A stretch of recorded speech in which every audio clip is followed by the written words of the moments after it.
You're ready to start investing. You open your brokerage app and see two options, Roth IRA and traditional IRA. Which one actually builds more wealth?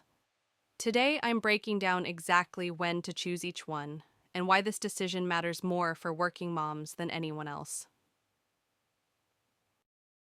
A traditional IRA gives you a tax break today.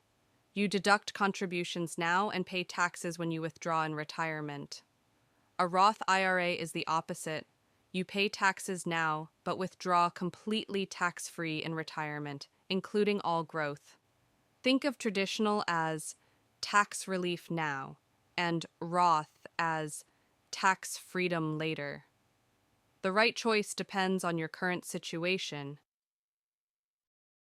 Here's why this matters more for working moms.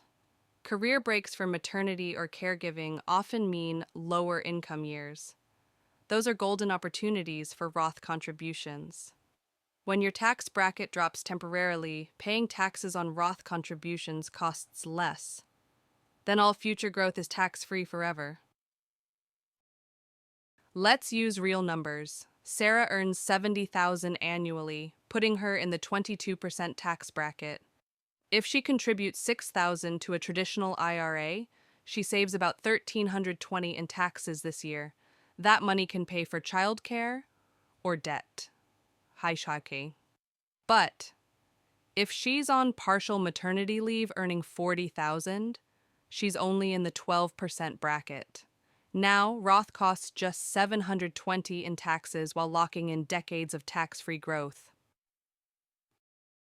Here's your decision rule.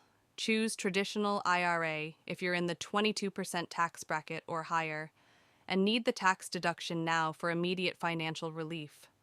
Choose Roth IRA if you're in the 12% bracket or lower, or if you're planning maternity leave or career breaks in the next few years.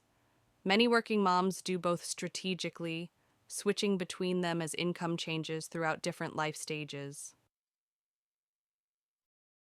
The long-term difference is massive. $6,000 annually in a Roth for 30 years at 7% becomes $612,000, completely tax-free. That same amount in a traditional IRA, you'd owe about $135,000 in taxes when you withdraw, assuming a 22% bracket in retirement. Tax-free growth compounds faster because you keep everything. Here's the strategy most working moms miss. Start with Roth in your 20s when income is lower. Switch to traditional during peak earning years for tax relief. Then go back to Roth during maternity or part-time work. You're optimizing taxes at every stage while building wealth continuously. So which IRA fits your situation as a working woman? Comment your tax bracket and whether you're leaning traditional or Roth. Next Thursday, we're covering index fund strategies specifically for working mothers. Subscribe to join thousands of women building financial independence. This is educational content only. Always consult a qualified tax professional for your personal situation.